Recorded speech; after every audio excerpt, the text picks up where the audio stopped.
Agreed to meet a vampire at a cemetery. How much more cliché can you get? Nothing comes readily to mind. Could have left the door unlatched. What of my privacy? I value it rather deeply. Unmolested, especially by unwanted guests, that's my preferred state.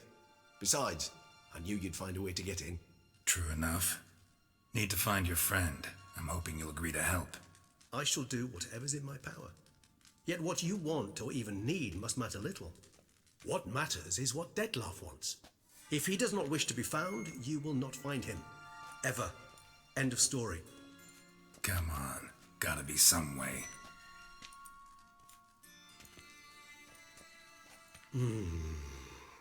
Vampires can evade detection by the senses, and no divination magic works on us. Even the most precise megascope would be useless. And this? Could this help? Wherever did you get that? Off one of the beast's victims, found by a bend in the river. Body was chopped in pieces. 3 of those pieces were hands. Hand with the ring seemed the odd one out. Abruxa had taken an interest in it.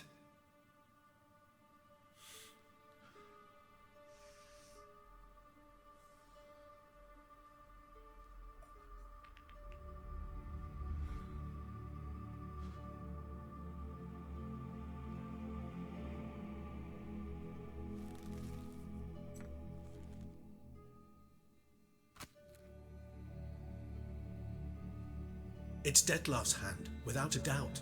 It will do splendidly.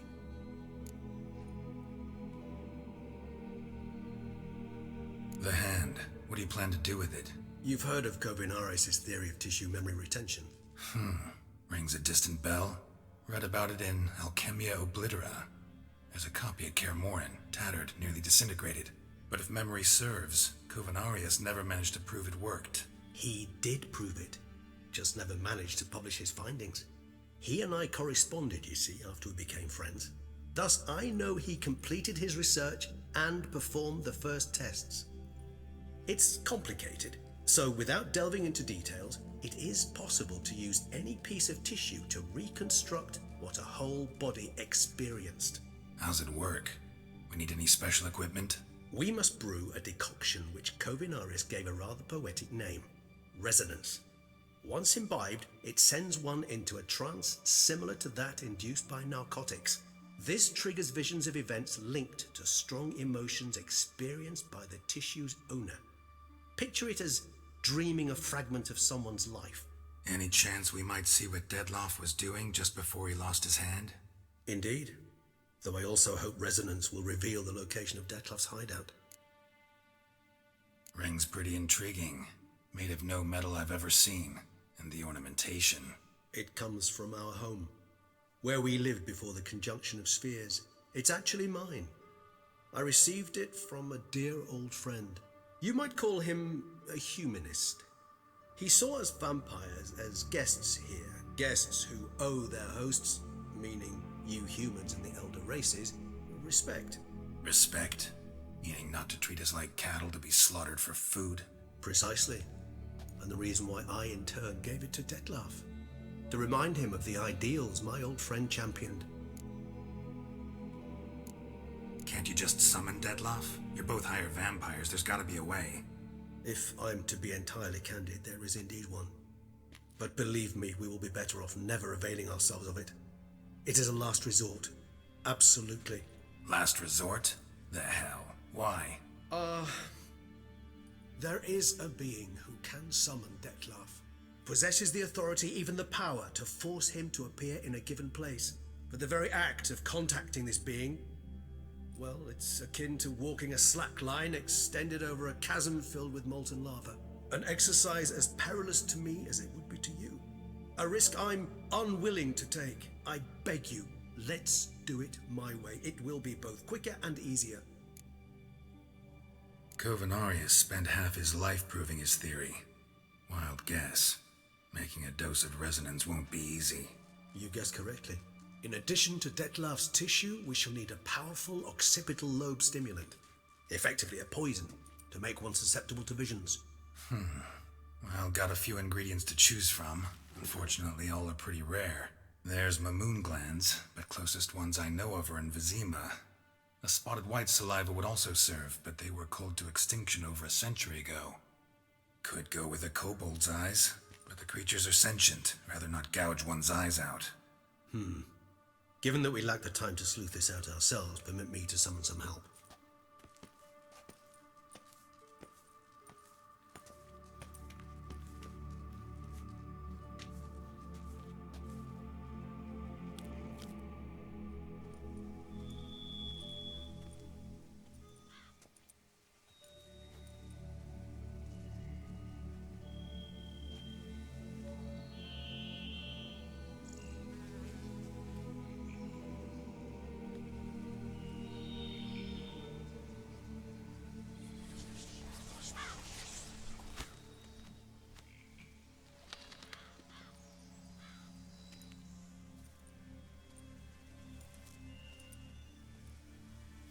What was that?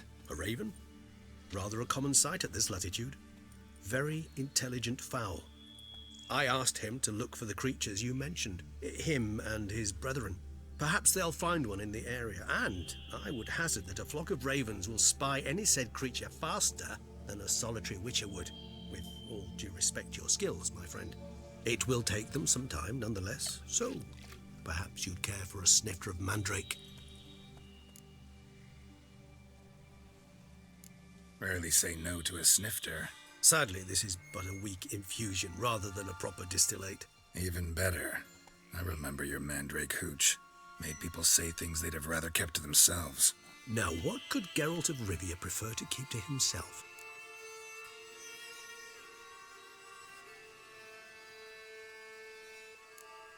Everyone's got some secret. I agree wholeheartedly. I also believe it wise at times to share one's secrets, unburden oneself to those one can trust. This your sophisticated way of asking me if I trust you? I prefer almost always to ask indirectly. It seems a test of intelligence, one you just passed. Maybe you should go first. Reveal one of your secrets. After all, you vampires lead very interesting lives. Anything in particular interest you?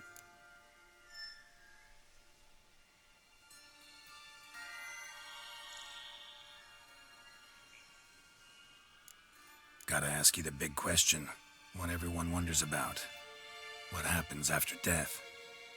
You wish me to tell you if the human belief in the gods is well founded? Well, that I do not know. We vampires differ exceedingly from you humans. Our matter, that of which we are composed, can exist without form. We require neither a heart, nor a brain, nor air to breathe. But were you dead? As humans understand death, yes. Feel anything? Understand anything? It's rather hard to explain. I felt something very unsettling. Something I cannot even name, for I did no reasoning. Only after rebirth did I begin to understand that what I had felt was cold and unimaginable fear. If not for Detlef, I might have drowned in an eternity of icy terror. Can't have been alive then. Sheesh, experience like that must be vicious. Indeed, it's hard to compare to anything I know. Yet you are aware we don't see death as you do. The way you cling to life, we find it entirely peculiar. You are mortals, ergo it's a foregone conclusion. You will die. It's but a question of time. Thus, I often find myself wondering why you try so very hard. To die at 20 years, 40, even 100, what's the difference? They're all but the blink of an eye. Depends on your point of view. Man who's got 1,000,000 crowns to spend can't possibly understand one who's only got 20. Very true. One's outlook can indeed change much.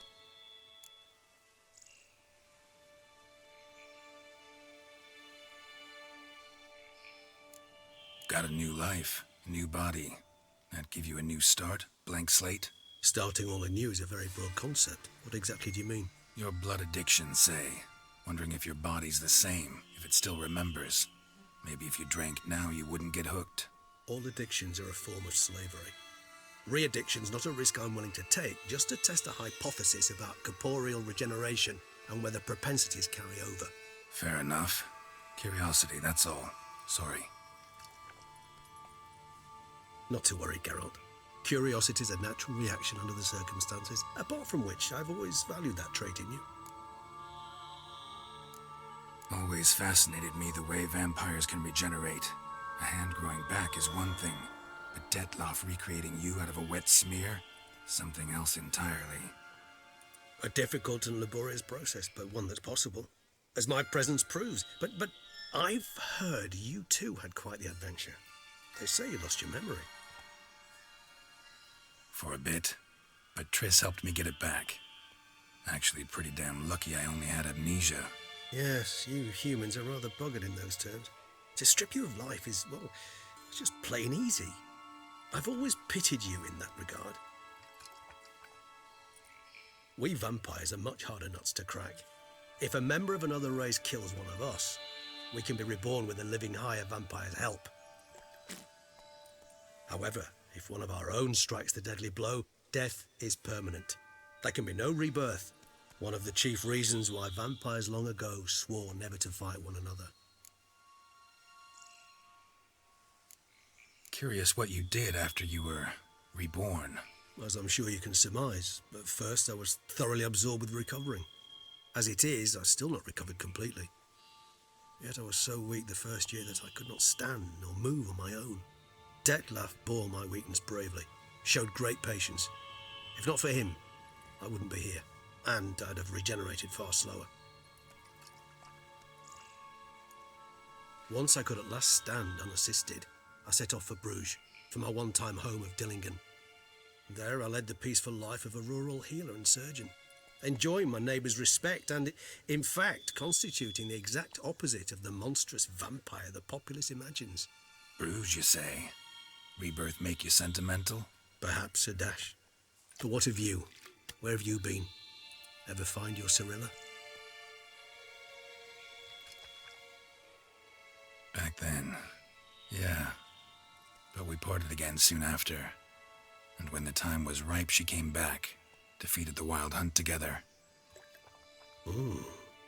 Seems I certainly missed quite a bit while I was absent. True enough. But it's a conversation we'll have another time. Need to know more about you now.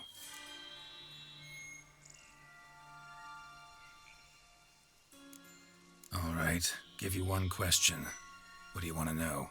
One question to ask one as fascinating as you, Geralt. Cruel parsimony, I'd say, but I shall do my best to make it count. If you were to die and be reborn as I was, in your new life, would you choose to be a witcher?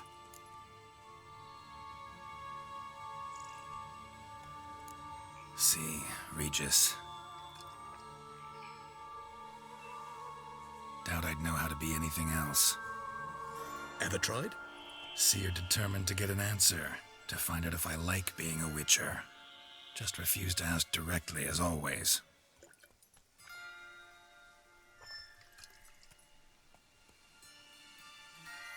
I like being on the path. I like picking up a lead, a trail. I like the tension right before a fight. And nothing gets my adrenaline flowing like battling a beast. Even gotten used to people treating me like a freak, an outcast. Yeah, not something I think about much, but I like being a witcher. Thank you for being honest. Honesty is an attribute of the truly brave, and thus a privilege of the very few. Still no sign of your winged friend. Sure it understood what you wanted? Dead certain. Let's wait a bit longer. It'll return soon, don't doubt that for a moment.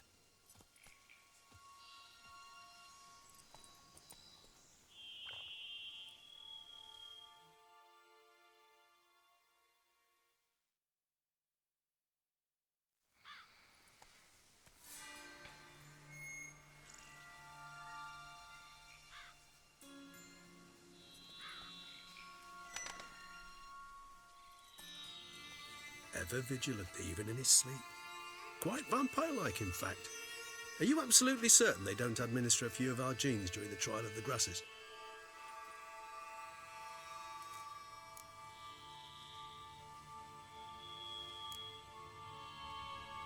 Appreciate the compliment. Got something for me? You were right. No kobolds or mamoons for miles around.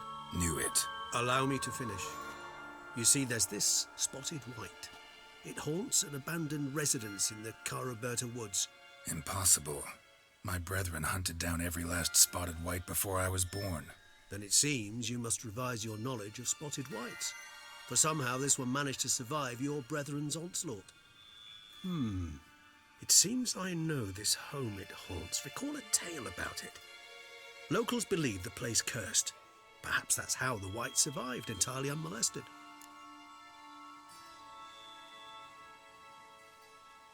Know anything else about this curse?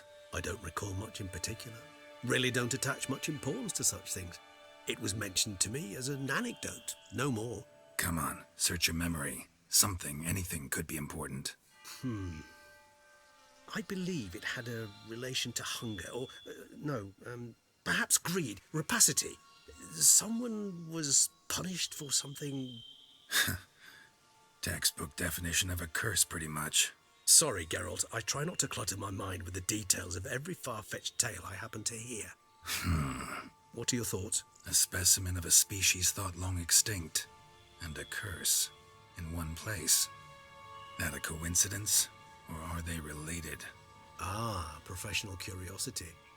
Personally, I've nothing against you delving into this dilemma, but please remember we need the white's saliva. Nothing beyond that. Whites rarely appear in the woods, even less likely to find them in abandoned human homes. They inhabit remote wildernesses, old abandoned cemeteries. What's your point? This might not be a spotted white after all. Your little helper might have made a mistake. I sincerely doubt it. Ravens are devilishly intelligent creatures, and they've highly developed observational skills.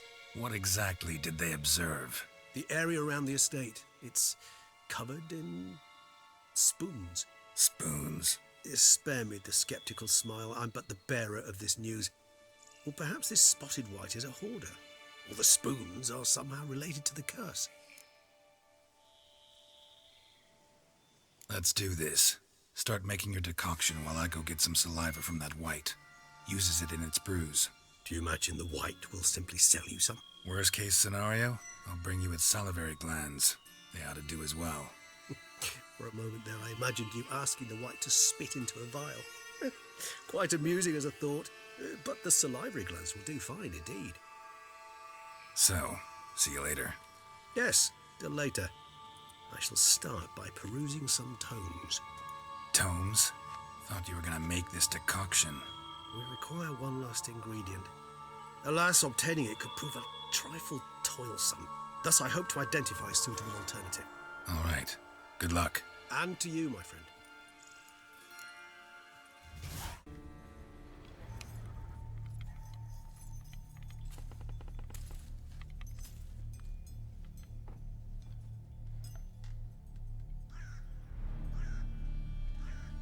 None shall sit and dine with you at your table. No spoon you have shall sate you. Never again shall you wish to spy your reflection in the mirror. Sounds like a curse, all right.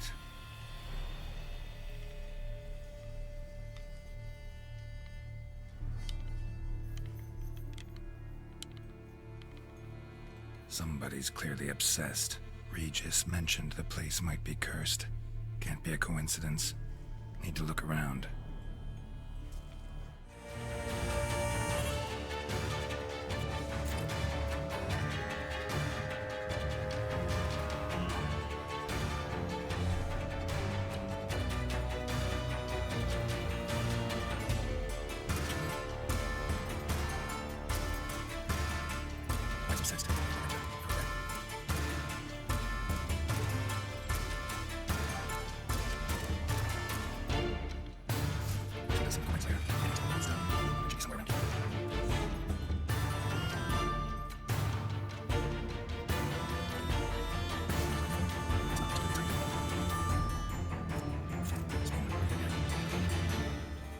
Set.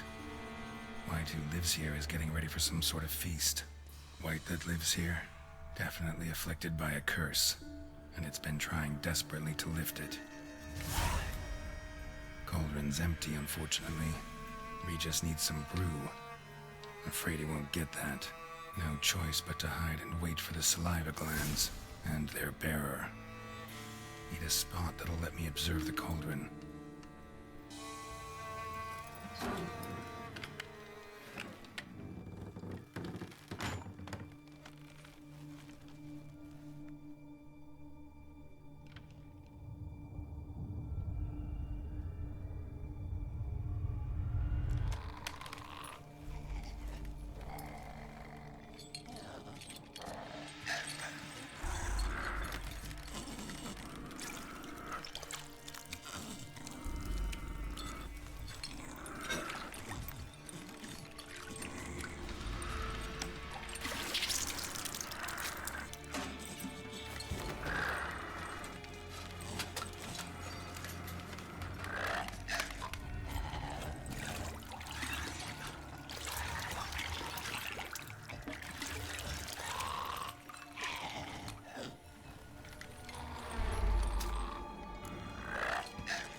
I'm not gonna hurt you. Wanna help? I've seen the words of the curse on the walls. Think I know how to lift it.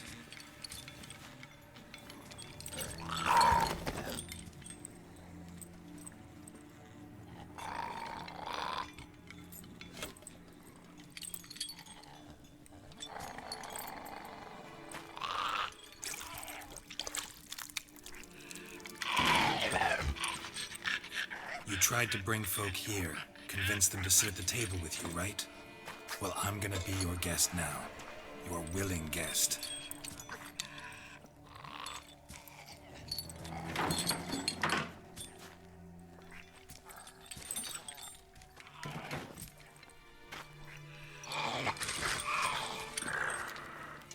Just need a bit for Regis.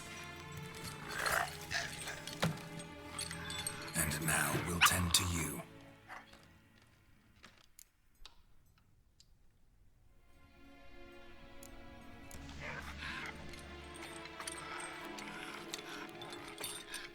We can't use spoons. No, that won't work. You've been looking for a spoon that would feed you, but there's no such spoon. We need to eat without spoons.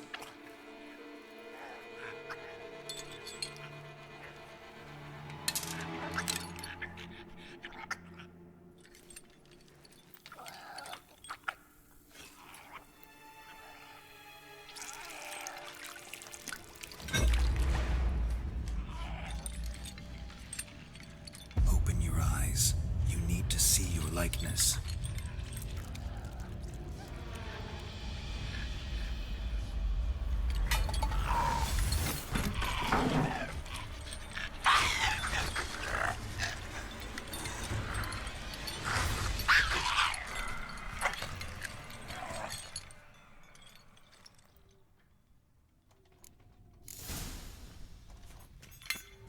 Think it worked.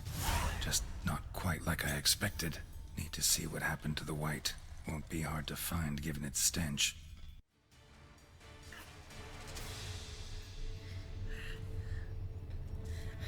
Shh, easy. Not gonna hurt you. Eat. I must eat.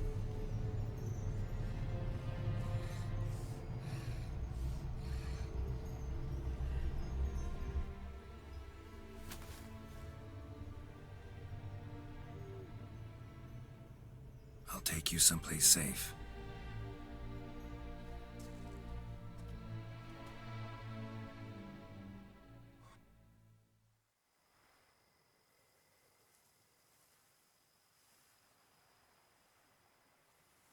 So I took her by the hand and led her here. Seemed the only sensible place for her. You did the right thing, sir. She should recover quickly here. I'm deeply pleased finally to make your acquaintance, sir. though I do regret the specific circumstances. In all the commotion, I fear I neglected to introduce myself. I'm Barnabas Basil Folty, and by order of the Duchess, I am to serve as your major domo at Corfo Bianco. Nice to meet you, Barnabas Basil. Love to talk more, but got urgent matters to attend to. While I'm gone, please make sure she gets everything she needs. Don't worry, sir. I shall see to everything. She is safe here and in good hands. She'll soon be back on her feet. Might actually take a while. She hadn't eaten anything in over 100 years when I found her. Horrid. Whatever brought this about? Told me her story on the way here. Her name's Marlena. She was once the very beautiful and proud heiress to the Trastamara estate. One evening, when she was holding a banquet for friends, a beggar came to her gate seeking alms. He had a bowl and a spoon with him. He sat outside her fence and waited. I've heard of the custom. An ancient rite of hospitality that obliges one to give food and drink to such a guest lest he depart hungry. To neglect the custom is to bring great misfortune down upon oneself. Marlena didn't care a whit for the old customs. She drove the man off, saying she'd rather feed the leftovers from her feast to her dogs than to give the beggar anything. The beggar then broke his spoon, cast a curse. She was beautiful, so he said she'd never wish to look at herself in the mirror again. Since she adored feasts, he swore no one would ever wish to sit and dine with her.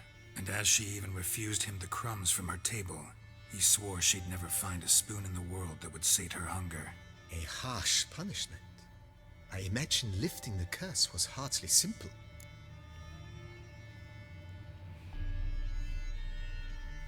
Curses are tricky. They play on irony. Always gotta figure out what the catch is. Marlena had spent decades looking for a way to lift it. Transformed into a wight, she stole spoons and lured folk into her home, trying each time to get them to dine with her. Didn't work. So what did? Someone had to sit down and share a meal with her, of their own free will. They had to eat without using spoons, and make her look at her reflection. That's it? That was all it required? Simplest solutions are sometimes the last that come to mind. Besides, when you're a wight, it's pretty damn hard to find willing human company for a feast. I imagine so. But, most importantly, it is now over. Please, don't worry. She will be in good hands here.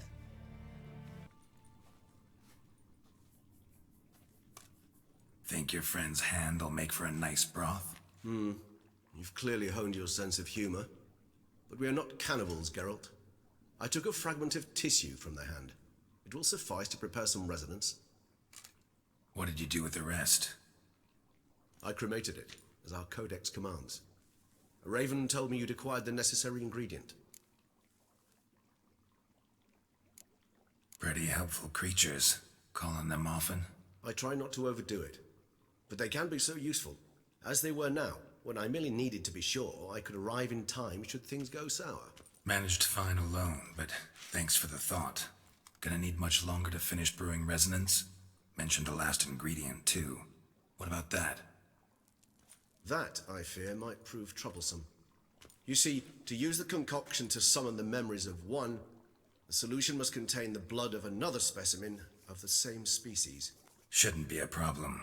I happen to know a higher vampire who should be willing to help. Right, Regis? It's not that simple, I'm afraid. While you were away, I tried my damnedest to identify a replacement, but, alas, none such exists. Not sure I understand what the problem is. Can't we just draw some of your blood? The blood must be in an agitated state. As I'm certain you know, higher vampires can change their corporeal shell. As our flesh changes, so does our blood's chemical composition. To make a long story short, I shall need to induce in myself a state of strong psychokinetic arousal. In brief, madness, rabidity. And that stands to be very, very dangerous.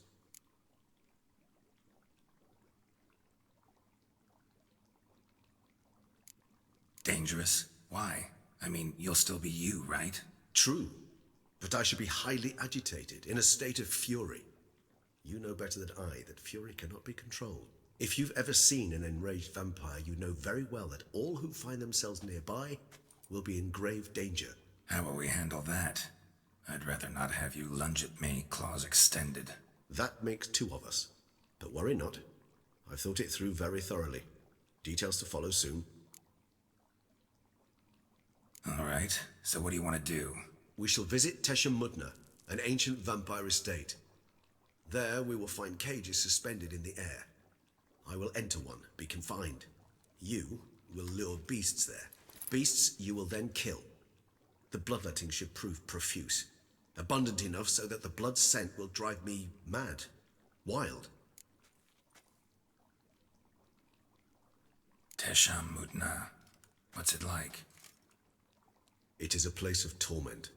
A torture chamber. Long ago, shortly after we'd arrived in this world, one among us named Kagmar developed such a taste and lust for human blood that in one night he could imbibe an entire village. This brought trouble on the entire species. Common folk wearied quickly of living in constant fear. They began to hunt us, seek the aid of mages and witches in tracking us down. So what? Not like they could ever hope to kill you. But they were bothersome. Forgive the comparison, but when did you last enjoy mosquitoes buzzing around your head? In any case, the other vampires decided something had to be done. Kagmar had to be caught and punished. A torture chamber was thus outfitted in the dungeons of Teshamudna. Inside it, a cage made entirely of a special alloy of silver, dalvinite, and meteorite steel. Kagmar was captured and locked in the cage. Sat there over 2 centuries, driven to fury time after time, never able to escape. Thus I know the cage will withstand the fury to which we shall drive my humble being. See no reason to dawdle. Teshamudna. Take me there. In a moment. Just one last thing.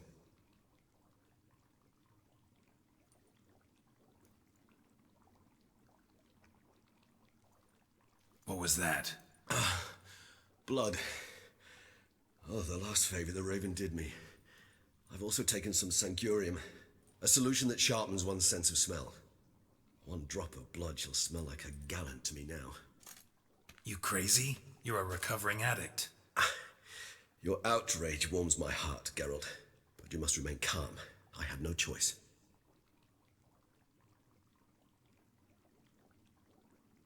As things stand, the die is cast. High time we set off for Teshamudna. My head's spinning already, and you're starting to smell quite tasty. And you're starting to scare me.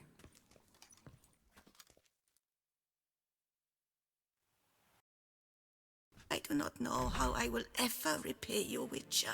Don't expect to be paid. Hope you're feeling better, that's all. Oh, yes, I feel my strength returning thanks chiefly to Barnabas Basil's care. Horrible ordeal you endured. Glad I cut it short. Yes, years of suffering.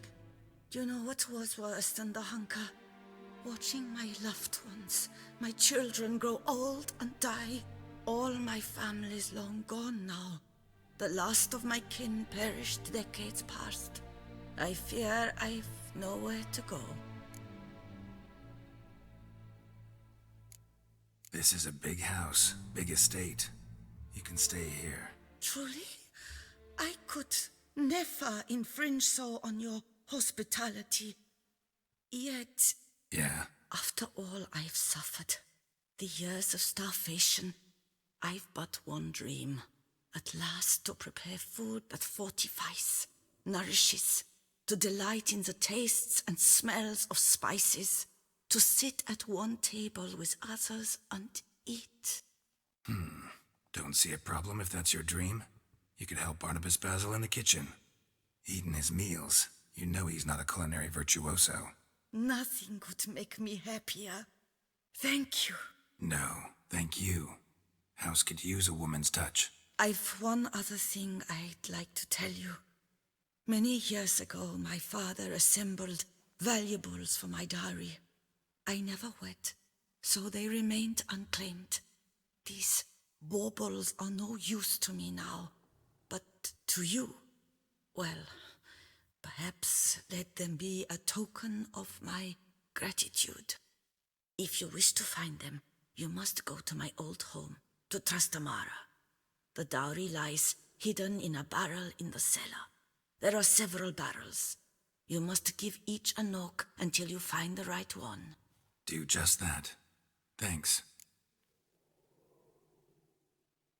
I'd never expect someone with your past to feel drawn to the kitchen. Do you fear I will cook in your home as I brewed as a white? Counting on you having slightly better taste as a human. Of that, you can be sure. I loved cooking, even as a child. My gran was a true master in the kitchen. Her spit-roasted ox was famed throughout the land. Thought you were a lady, owned an estate. Do you mean to say a woman of my rank should have had a cook? You're right, of course. And I had the best of cooks. But I devised the dishes myself. They only prepared them. You sure you don't feel lonely out here? I cannot say yet.